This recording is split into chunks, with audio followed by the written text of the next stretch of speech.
Hi viewers, welcome to everyone in my channel. আজকে আমরা দ্বাদশ শ্রেণীর ভেক্টর বীজগণিত বা ভেক্টর অ্যালজেব্রা চ্যাপ্টারের ওপর তোমাদের গণিতের এসএনদের বই থেকে এই টপিকের ওপর প্রশ্নমালা 1 থেকে যে সমস্ত সংক্ষিপ্ত উত্তরধর্মী প্রশ্ন ছিল, আগের ভিডিওতে আমি কোশ্চেন নাম্বার 9 পর্যন্ত সলভ করেছিলাম। তো এই ভিডিওতে কোশ্চেন নাম্বার 10 থেকে সলভ করা হবে। ওকে, আজকের ভিডিও পছন্দ হলে তোমরা অবশ্যই লাইক করবে, আর যারা আমার চ্যানেলে নতুন তারা কিন্তু অবশ্যই সাবস্ক্রাইব করে রাখবে। তো আর দেরি না করে শুরু করা যাক কোশ্চেন নাম্বার 10 থেকে। তো কোশ্চেন নাম্বার 10 এখানে কি বলছে যে I cap plus B J cap plus C K cap comma 7 I cap plus 2 J cap plus 6 K cap comma 5 I cap plus 2 J cap plus 5 K cap অবস্থান vector বিশিষ্ট বিন্দু তিনটি সমরেখ হলে B ও C এর মান নির্ণয় করো। Question number 9 যেটা ছিল সেখানে কিন্তু দুটো ভেক্টর দেওয়া ছিল। দুটো ভেক্টর সমরেখ হলে আমরা সাম স্কেলার মাল্টিপল আকারে লিখতে পারি, একটা ভেক্টরকে অপর ভেক্টরের সাম স্কেলার মাল্টিপল আকারে লিখতে পারি। কিন্তু এখানে তো আমাদের দুটো ভেক্টর বলা নেই, এখানে তিনটে বিন্দু বলে দেওয়া রয়েছে। ঠিক আছে, তো তার জন্য আমরা কী করবো, তিনটে বিন্দু প্রথমে ধরে নিয়ে আমরা প্রসিড করব। তো এখানে তিনটে বিন্দু দেওয়া আছে, ধরে নিই তিনটি বিন্দু হলো তিনটি বিন্দু হলো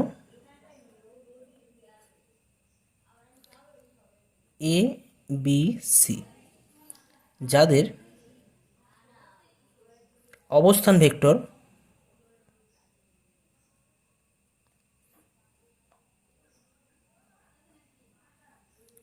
কত আছে না, this one I cap plus B J cap plus C K cap comma 7 I cap plus 2 J cap plus 6 K cap comma 5 I cap plus 2 J cap comma 5 K cap. ঠিক আছে, তো তাহলে আমরা কী করবো, এখন এখানে তো বিন্দু দেওয়া রয়েছে, তো এগুলো সমরেখা বলে দেওয়া রয়েছে। সমরেখা বলতে একই সরলরেখাই হতে পারে বা সমান্তরাল সরলরেখাই হতে পারে। তো এক্ষেত্রে যাই হোক, তো আমরা কী করবো, এক্ষেত্রে আমাদের এ আর বি বিন্দু যোগ করলে যে সরলরেখাংশ পাবো, সেই সরলরেখাংশ যে ভেক্টর রিপ্রেজেন্ট করবে সেটা নির্ণয় করব।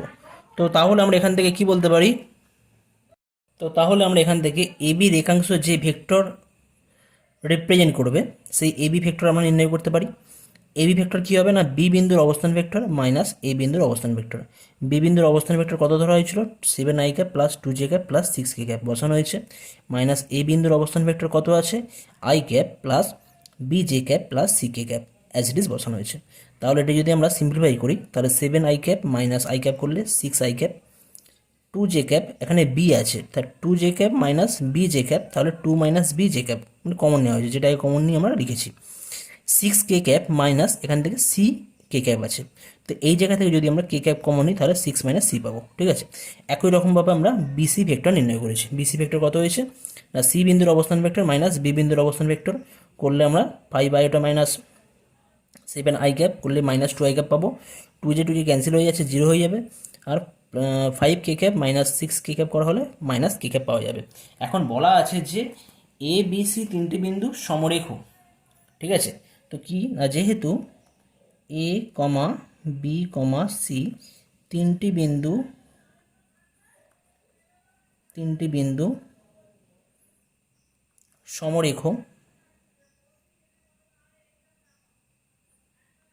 সমরেখ, অতএব কি বলতে পারি, এ বি ভেক্টর ও বিসি ভেক্টরও কী হবে, পরস্পর সমরেখ হবে। তাহলে পরস্পর সমরেখ হবে।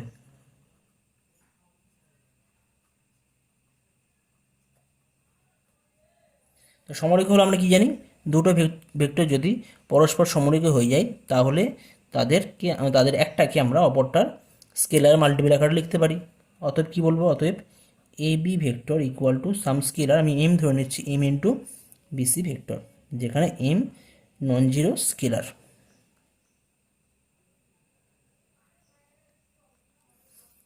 তো এ বি ভেক্টরের মান কত আছে আমাদের, কত পেয়েছি, 6 I cap plus 2 minus B J cap plus 6 - c K cap equal to কত হবে এম টাইমস এম দিয়ে গুণ করলে এখান থেকে বিসি ভেক্টর কত আছে এম দিয়ে গুণ করলে মাইনাস 2m বলি, এটা -2m আই ক্যাপ হয়ে যাচ্ছে, আর মাইনাস এম কে ক্যাপ হবে। ওকে, সরি, এটা আমাদের মাইনাস হবে। তাহলে এখন দুটো ভেক্টরের যে সমতা, দুটো ভেক্টর ইকুয়াল হলে কী হয়ে যায়, আই ক্যাপ জে ক্যাপ এবং কে ক্যাপের যে কোইফিসিয়েন্ট বোথ সাইড ইকুয়াল হবে। ঠিক আছে, দুটি ভেক্টরের সমান ভেক্টরের সংজ্ঞার সাহায্যে সমান ভেক্টরের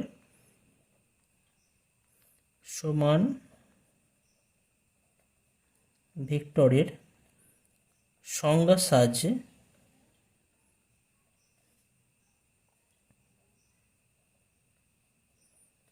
কি বলতে পারি আমরা, 6 ইকুয়াল টু আই ক্যাপের কোইফিসিয়েন্ট 6, এখানে আই ক্যাপের কোইফিসিয়েন্ট -2m, 2 - b, জে ক্যাপের কোইফিসিয়েন্ট 2 - b, এখানে জে ক্যাপ তো নেই, 0 আছে, তাহলে এটা 0 হবে, আর 6 - c ইকুয়াল টু -m হবে। তাহলে এখান থেকে পাওয়া যাচ্ছে এম এর ভ্যালু, যদি আমরা ক্যালকুলেশন করি -3 পরিষ্কার পাচ্ছি এখান থেকে, বি এর ভ্যালু হয়ে যাচ্ছে 2, এখান থেকে 6 - b, তো 6 - c, তো 6 - c ইকুয়াল টু এম এর ভ্যালু যদি -3 বসানো হয় তাহলে এটা 3 হয়ে যাবে, অর্থাৎ c ইকুয়াল টু কত হয়ে যাচ্ছে না 6 - 3 ইকুয়াল টু 3। তার মানে আমরা কী পেলাম এখান থেকে আমরা পাচ্ছি বি এর ভ্যালু 2 এবং সি এর মান 3 পাচ্ছি। এটাই complete answer. Next question number 11 কি দেওয়া আছে, 11 দেওয়া আছে যে এ ও বি বিন্দুর অবস্থান ভেক্টর যথাক্রমে 4 I cap -3 J cap plus 5 K cap এবং -2 I cap plus 3 J cap plus 2 K cap হলে এ বি রেখাংশের মধ্যবিন্দুর অবস্থান ভেক্টর কত হবে। এটা কিন্তু খুব সহজ অঙ্ক, এটা তোমরা নিজেরা করতে পারবে। দেখো এ বিন্দু আর বি বিন্দু দেওয়া রয়েছে, তো মধ্যবিন্দুর স্থানাঙ্ক কী করা হয়, জাস্ট করসপন্ডিং যোগ করে 2 দিয়ে ভাগ করা হয়, এটার সাথে এটা যোগ করে 2 দিয়ে ভাগ করলে কিন্তু আমরা এ বি রেখাংশের মধ্যবিন্দুর অবস্থান ভেক্টর পেয়ে যাব। ঠিক আছে, তো এই পার্টটা তোমরা নিজেরা করবে। সেকেন্ড পার্ট কী আছে না, যে বিন্দু দুটি এ বি রেখাংশকে সমত্রিখণ্ডিত করে তাদের অবস্থান ভেক্টর কী হবে, যে বিন্দু দুটি এ বি রেখাংশকে। তো তোমরা কি করবে, এই ধরনের প্রবলেম কিন্তু আমি আগের ভিডিওতে একটা করেছি, যে কোনো সরলরেখাংশ যে দুটো বিন্দুতে সমত্রিখণ্ডিত হয়, মানে একটা বিন্দুতে 1:2 অনুপাতে অন্তর্বিভক্ত হবে, আর একটা বিন্দুতে 2:1 অনুপাতে অন্তর্বিভক্ত হবে। তো আমি এর আগের ভিডিওতে আমি কিভাবে বা কোন কোন বিন্দুতে যে সমত্রিখণ্ডিত হয় কোনো রেখাংশ তাদের অবস্থান ভেক্টর নির্ণয় করার প্রসেস আমি দেখিয়েছিলাম।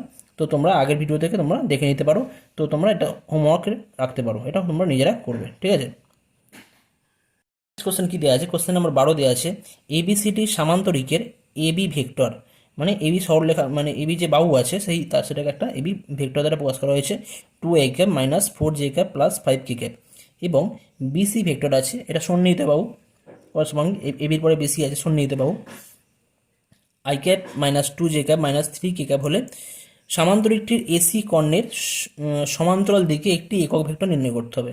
সামান্তরিকটির এসি কর্ণের সমান্তরাল দিকে একটি একক ভেক্টর নির্ণয় করতে হবে। তো এটা খুব সোজা অঙ্ক, আমি তার সত্ত্বেও এটা আমি করে দিচ্ছি। এখানে এবিসিডি সামান্তরিক নেওয়া হয়েছে, যেক্ষেত্রে এবি বাহু একটা এবি ভেক্টর দ্বারা প্রকাশ করা হয়েছে 2 I cap -4 J cap plus 5 K cap, এবং সন্নিহিত বিসি বাহু I cap -2 J cap -3 K cap দ্বারা প্রকাশ করা হয়েছে। তো এখন কি বলা আছে না, এসি কর্ণ যে ভেক্টর সেটা নির্ণয় করতে হবে, এবং তার সেক্ষেত্রে এই বরাবর বা এই সমান্তরাল দিকে যে ভেক্টর আছে তার একক ভেক্টর নির্ণয় করতে হবে। তো এখানে পরিষ্কার এসি ভেক্টর আমরা কী করে পাবো না, আমরা যদি প্রথমে এ থেকে বি বরাবর যাব, তারপরে বি থেকে সি বরাবর গেলে তবেই কিন্তু আমরা এসি ভেক্টর পাবো, অর্থাৎ এ বি প্লাস বিসি সমান কী হয়ে যাবে, এসি ভেক্টর। মানে এটা অ্যাকচুয়ালি আমাদের ভেক্টর যোগের ত্রিভুজ সূত্র অনুযায়ী, ভেক্টর যোগের ত্রিভুজ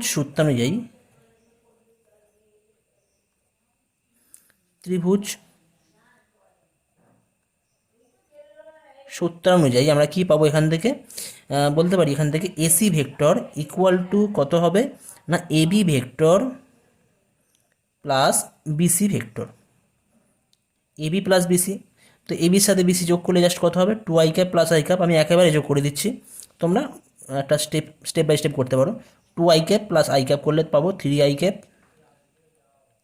-4 জে ক্যাপ -2 জে ক্যাপ করলে পাবো -6 জে ক্যাপ, 5 কে ক্যাপ -3 কে ক্যাপ করা হলে পাবো +2 K cap.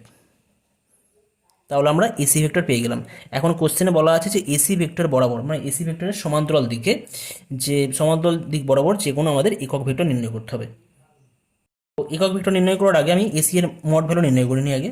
Mod of AC কত হয়ে যাচ্ছে, এটা √ অফ যে রুলস আমাদের কত হবে, 3 square plus -6 whole square plus 2 square.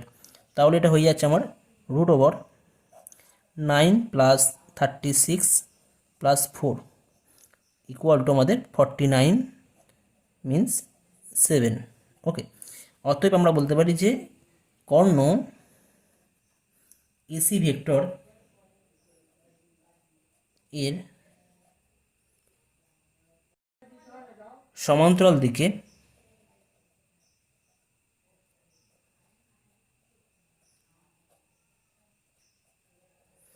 একক ভেক্টর হবে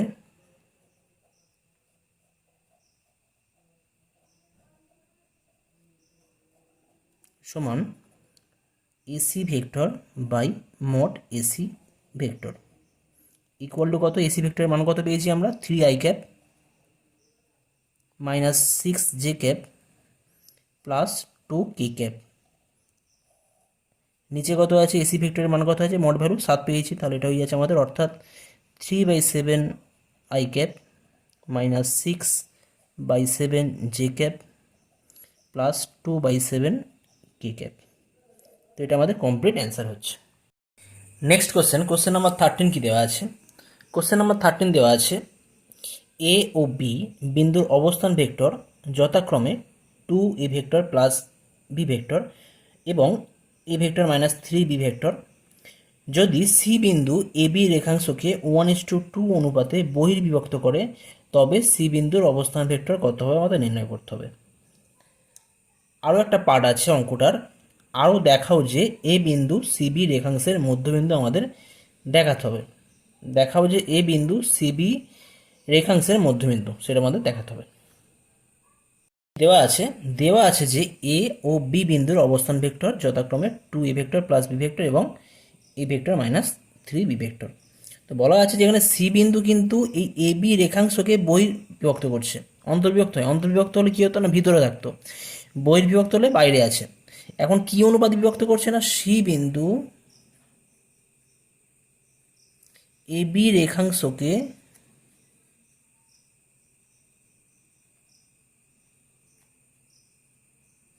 1:2 অনুপাতে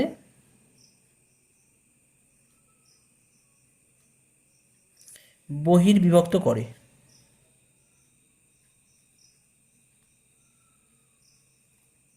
ঠিক আছে, তাহলে যদি বহির্বিভক্ত করে তাহলে তো ফর্মুলা কী ছিল আমাদের, আমরা জানি। অতএব তাহলে কি বলবো না, সি বিন্দুর অবস্থান ভেক্টর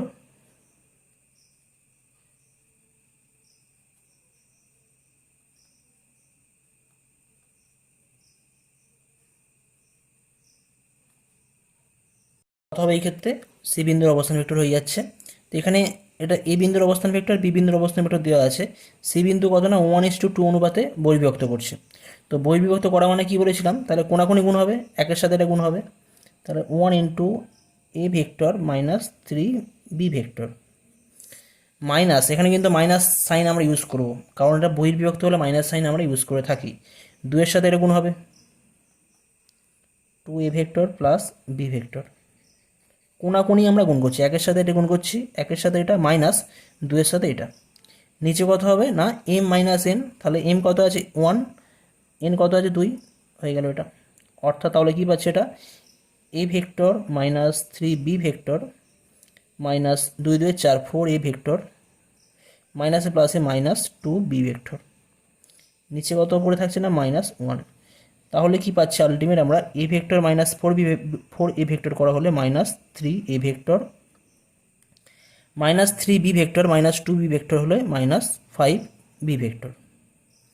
নিচে আমরা -1 আছে, -1 দিয়ে যদি আমরা অ্যাডজাস্ট করি তাহলে আমাদের অ্যান্সার হয়ে যাচ্ছে কত না, 3a vector plus 5b vector.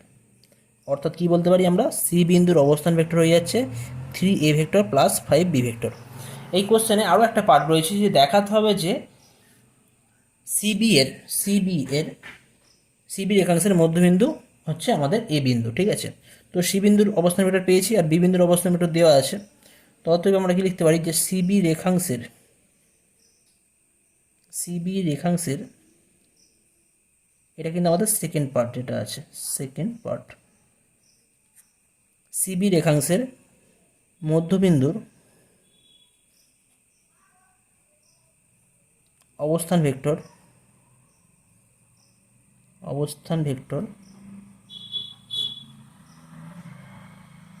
সমান, তো সিবি হলে মধ্যবিন্দুর অবস্থান ভেক্টর বার করতে গেলে কী করতে হয় না, সি বিন্দুর অবস্থান ভেক্টর প্লাস বি বিন্দুর অবস্থান ভেক্টর করে তাকে আমরা 2 দিয়ে ভাগ করতে হয়।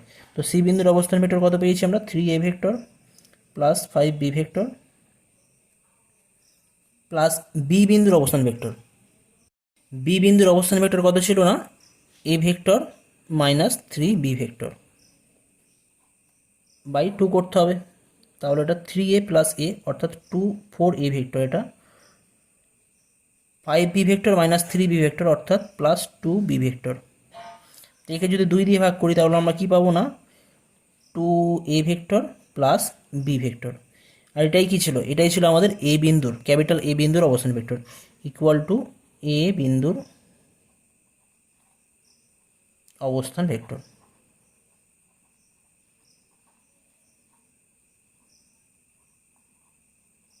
তাহলে যেহেতু আমাদের সিবি রেখাংশের মধ্যবিন্দুর স্থানাঙ্ক মধ্যবিন্দুর অবস্থান ভেক্টর এ বিন্দুর অবস্থান ভেক্টরের সাথে সমান হয়ে যাচ্ছে, তাহলে আমরা কি বলতে পারি, অতএব সিবি রেখাংশের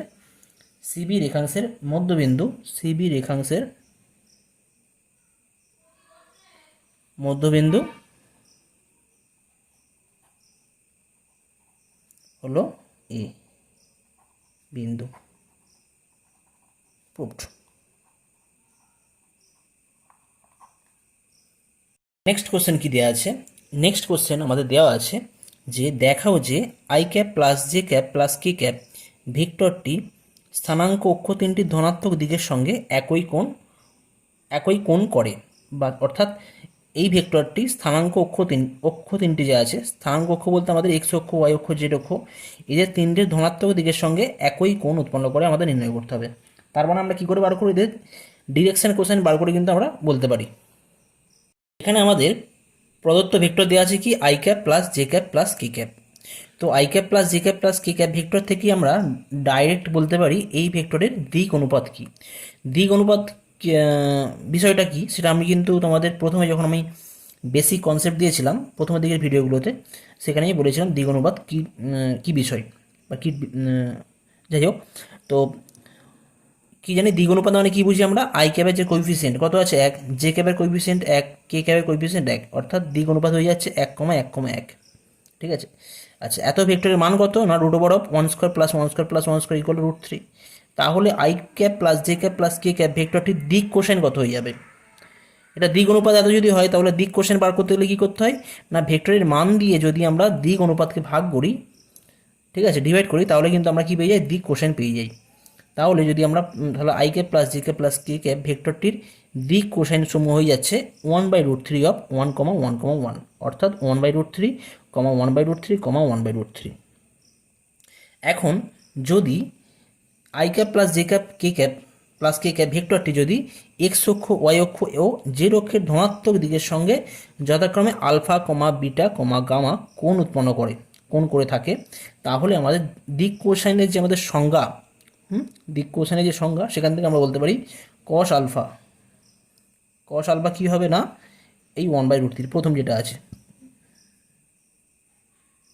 কস বিটা এটা কত হবে, এটাও কিন্তু আমাদের সেকেন্ড যে দিক কোসাইন যেটা আছে সেটা হবে কস বিটা, আর কস গামা এটা থার্ড যেটা আছে সেটা হবে 1/√3। কেমন? তাহলে আমরা এখান থেকে কী বলতে পারি,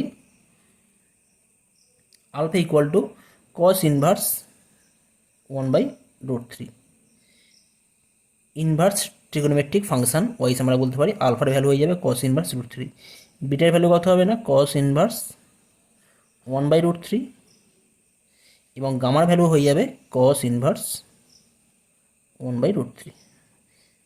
অর্থাৎ এখানে কিন্তু দেখতে পাচ্ছি প্রত্যেকটা অ্যাঙ্গেল, প্রত্যেকটা কোণের মান কিন্তু সেম, কত না cos ইনভার্স 1/√3, এখানেও cos ইনভার্স 1/√3, এখানেও cos ইনভার্স 1/√3 আছে। তাহলে এখান থেকে কি বলতে পারি যে প্রদত্ত ভেক্টরটি স্থানাঙ্ক অক্ষ তিনটির ধনাত্মক দিকের সঙ্গে একই কোণ উৎপন্ন করে।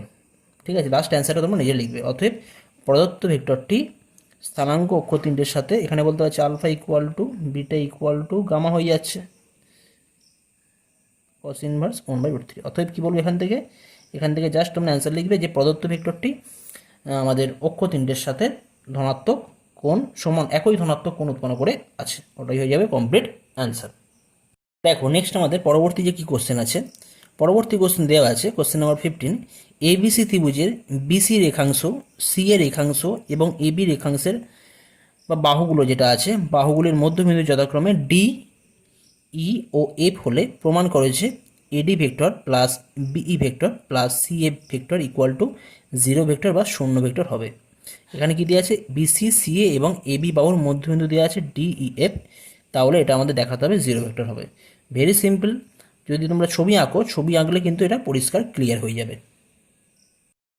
এখানে আমাদের কি দেওয়া ছিল, ত্রিভুজ এবিসির কথা বলা ছিল। তো আমরা প্রথমে কী করে নিয়েছি, একটা ত্রিভুজ এবিসি ড্র করেছি, এ বি সি ড্র করা হয়েছে। ঠিক আছে, তিনটে শীর্ষবিন্দু আছে এ বি সি।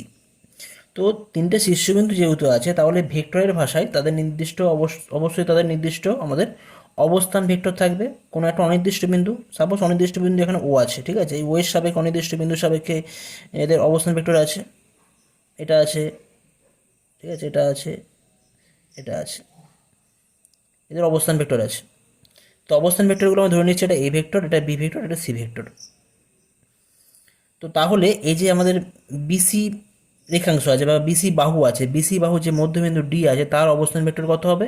তো মধ্যবিন্দুর অবস্থান ভেক্টর নির্ণয় করা খুবই সোজা, জাস্ট দুটো সাইডে যে দুটো বিন্দু আছে তাদের অবস্থান ভেক্টরে যোগ করে 2 দিয়ে ভাগ করলে পেয়ে যায়, তাহলে B vector plus C vector by 2। একইভাবে সি এ ভেক্টরের অবস্থান ভেক্টর কত হবে? সি এ রেখাংশের বা সি এ বাহুর মধ্যবিন্দু ই এর অবস্থান ভেক্টর হয়ে যাচ্ছে C vector plus A vector by 2। একইভাবে এ বি বাহুর মধ্যবিন্দু এফ এর অবস্থান ভেক্টর কত হবে না? A vector plus B vector by 2। তো আমরা এখন কী নির্ণয় করবো? তাহলে আমরা এখানে ই বিন্দু ডি বিন্দুর অবস্থান ভেক্টর পেয়েছি, ই বিন্দুর অবস্থান ভেক্টর পেয়েছি এবং এফ বিন্দুর অবস্থান পেয়েছি। ওকে, তাহলে আমরা এখন বার করবো এডি ভেক্টর। অতএব কী বলতে পারি, এডি ভেক্টর কত হয় বার করবো। এডি ভেক্টর মানে কি জানি না, ডি বিন্দুর অবস্থান ভেক্টর। এডি ভেক্টর মানে ডি বিন্দুর অবস্থান ভেক্টর মাইনাস এ বিন্দুর অবস্থান ভেক্টর। ডি বিন্দুর অবস্থান ভেক্টর কত এখানে? B plus C by 2, B vector plus C vector by 2 minus কত আছে আমাদের, এটা ডি বিন্দুর অবস্থান ভেক্টর মাইনাস এ বিন্দুর অবস্থান ভেক্টর ছিল মাইনাস এ ভেক্টর। ওকে, আচ্ছা, এডি পেলাম এটা। তারপরে কি বলা আছে, এডির পরে বলা আছে বিই ভেক্টর। বিই ভেক্টরের অবস্থান, বিই ভেক্টর কত হবে? বিই ভেক্টর মানে কত হবে না, ই বিন্দুর অবস্থান ভেক্টর মাইনাস বি বিন্দুর অবস্থান ভেক্টর। ই বিন্দুর অবস্থান ভেক্টর কত? C vector plus A vector by 2 minus B বিন্দুর অবস্থান ভেক্টর অর্থাৎ বি ভেক্টর। আর কি আছে আমাদের? সিএফ ভেক্টর কত হবে বার করতে হবে। সিএফ ভেক্টর আমাদের আছে এফ বিন্দুর অবস্থান ভেক্টর মাইনাস সি বিন্দুর অবস্থান ভেক্টর। এফ বিন্দুর অবস্থান ভেক্টর কত? A vector plus B vector by 2 minus C বিন্দুর অবস্থান ভেক্টর সি ভেক্টর। আমাদের কি দেখাতে হবে? AD plus BE plus C F vector equal to 0 vector শূন্য বা শূন্য ভেক্টর দেখাতে হবে। অতএব AD vector plus BE vector plus C F vector যদি আমরা নির্ণয় করি কত পাবো?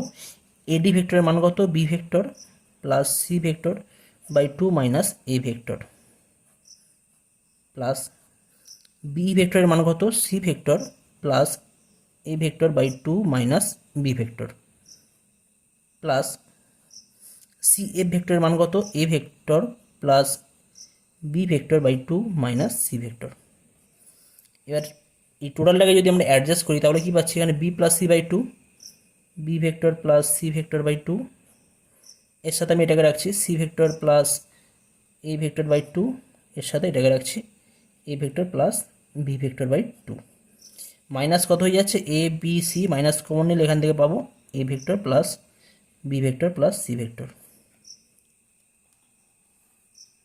ঠিক আছে, তাহলে এবার এইটা যদি আমরা অ্যাডজাস্ট করি, কমন নিলে কিন্তু আমরা এখান থেকে পেয়ে যাব জাস্ট লসাগু 2 হবে, প্রত্যেকে 2a plus 2b plus 2c হবে, সেখান থেকে আমাদের 2 2 ক্যান্সেল হয়ে গেলে পড়ে থাকবে a vector plus b vector plus c vector minus a vector plus b vector plus c vector.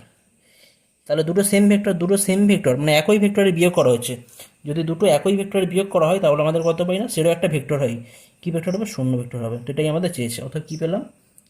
Eddy vector plus BE vector plus C F vector equal to শূন্য vector. Proved. Last আসছি মানে সংক্ষিপ্ত উত্তরধর্মী যে সমস্ত প্রশ্ন ছিল তার মধ্যে শেষ কোশ্চেন নাম্বার 16। কি দেওয়া আছে? AO vector plus OB vector equal to BO vector plus OC vector হলে দেখাও যে এ বি ও সি বিন্দু তিনটি সমরেখ। এ কমা বি কমা সি বিন্দু তিনটি সমরেখ, এটা আমাদের দেখাতে হবে। তো এটা কিন্তু খুব সিম্পল অঙ্ক, একদম খুবই সোজা অঙ্ক। তো এখানে দেওয়া আছে AO vector plus OB vector equal to BO vector plus OC vector. দেখাতে হবে যে এ কমা বি কমা সি তিনটে বিন্দু সমরেখ। তো এখানে ও বিন্দুর কথা বলা নেই, এখানে কিন্তু ও বিন্দু পরিষ্কার, কিন্তু এখানে ও একটি কিন্তু অবশ্যই ও একটি অনির্দিষ্ট বিন্দু অবশ্যই, এটা বলা দরকার ছিল, আমি বলে দিলাম। অনির্দিষ্ট বিন্দু মানে অনির্দিষ্ট বিন্দুর সাপেক্ষে কিন্তু এদের অবস্থান ভেক্টরগুলো আমরা নির্ণয় করব। ঠিক আছে। তো এখন এও ভেক্টরকে আমরা কি লিখতে পারি? এও ভেক্টর তো এ থেকে ওর দিকে রয়েছে, ডিরেকশন যদি চেঞ্জ করে দিই, যদি আমি ও এ ভেক্টর করে দিই, তাহলে এও মানে কি লিখতে পারি? ও এ ভেক্টর। কি জানি আমরা? এটা জানি যে এও ভেক্টর ইকুয়াল টু হয় মাইনাস ও এ ভেক্টর। এক্ষেত্রে ভেক্টরের মানগুলো কিন্তু সেম থাকবে, কিন্তু ডিরেকশন আলাদা। যদি আমি ডিরেকশনটা আলাদা, আগে এ থেকে ওয়ের দিকে ছিল, এখন ও থেকে এর দিকে হয়ে যাচ্ছে, তাহলে এও ভেক্টর ইকুয়াল টু কী হবে না? Minus O A vector. Minus O A plus O B লিখতে পারলাম। বিও ভেক্টরকে আমরা কি লিখতে পারি? মাইনাস ও বি ভেক্টর একইভাবে প্লাস ও সি ভেক্টর, এটা হয়ে যাচ্ছে। তাহলে এই জায়গা থেকে আমরা কি লিখবো না? ও বি ভেক্টরকে আমি আগে লিখছি minus O A vector equal to O C ভেক্টরকে আগে লেখা হচ্ছে মাইনাস ও বি ভেক্টর। তার মানে কি, এখানে কিন্তু এটা বি বিন্দুর অবস্থান ভেক্টর। ও যদি কোনো একটা অনির্দিষ্ট বিন্দু হয়, তার মানে কি পাচ্ছে? বি বিন্দুর অবস্থান ভেক্টর। তার মানে কি পাচ্ছে না? বি বিন্দুর অবস্থান ভেক্টর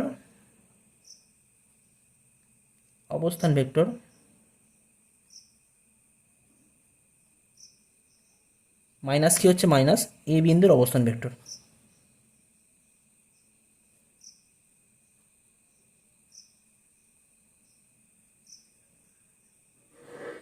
ইকুয়াল টু কি হচ্ছে না? সি বিন্দুর অবস্থান ভেক্টর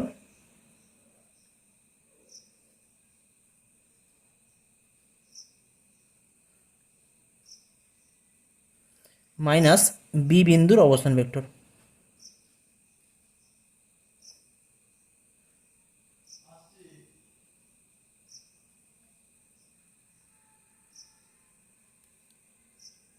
অর্থাৎ যদি বি বিন্দুর অবস্থান ভেক্টর মাইনাস এ বিন্দুর অবস্থান ভেক্টর, এটা হলে কি হয় আমরা? তার মানে হয়ে যায় এটা কিন্তু এ বি ভেক্টর হয়ে যায়।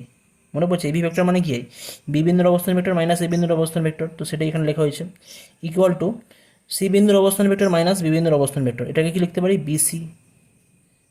বিসি মানে বিসি ভেক্টর মানে কি হয়? কী করে বার করি আমরা? সি বিন্দুর অবস্থান ভেক্টর মাইনাস বি বিন্দুর অবস্থান ভেক্টর, এটা করে লিখতে পারি। তার মানে এখানে A B vector equal to BC vector হয়ে যাচ্ছে। তার মানে একটা ভেক্টরকে আমরা অপরটা সাম স্কেলার মানে কত? এখানে এম আছে, সাপোজ এখানে এম মানে কত? এম ইকুয়াল টু 1 আছে, ঠিক আছে, সাম স্কেলার। অর্থাৎ কী বলি এখানে? যে অতএব A B vector equal to some scalar M equal to BC vector হয়ে যাচ্ছে, এম ইকুয়াল টু 1 যেখানে। তার মানে এ বি ভেক্টরকে আমরা বিসি ভেক্টরের স্কেলার মাল্টিপ্লাই আকারে লিখতে পারছি। তা আমরা কি জানি? যদি দুটো ভেক্টরের মধ্যে একটা ভেক্টরকে অপর একটা ভেক্টরের স্কেলার মাল্টিপ্লাই আকারে লিখতে পারি বা স্কেলারের গুণফল আকারে লিখতে পারি, তাহলে দুটো ভেক্টর কী হয়ে যায়? পরস্পর সমরেখ হয়ে যায়। অর্থাৎ কী বলবো? এ বি ভেক্টর ও বিসি ভেক্টর সমরেখ, পরস্পর সমরেখ। আবার যেহেতু এ বি ভেক্টর ও বিসি ভেক্টর এর সাধারণ বিন্দু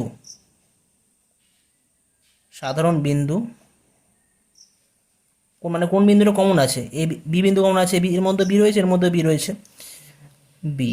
অতএব কি বলতে পারি? অতএব এ কমা বি কমা সি বিন্দু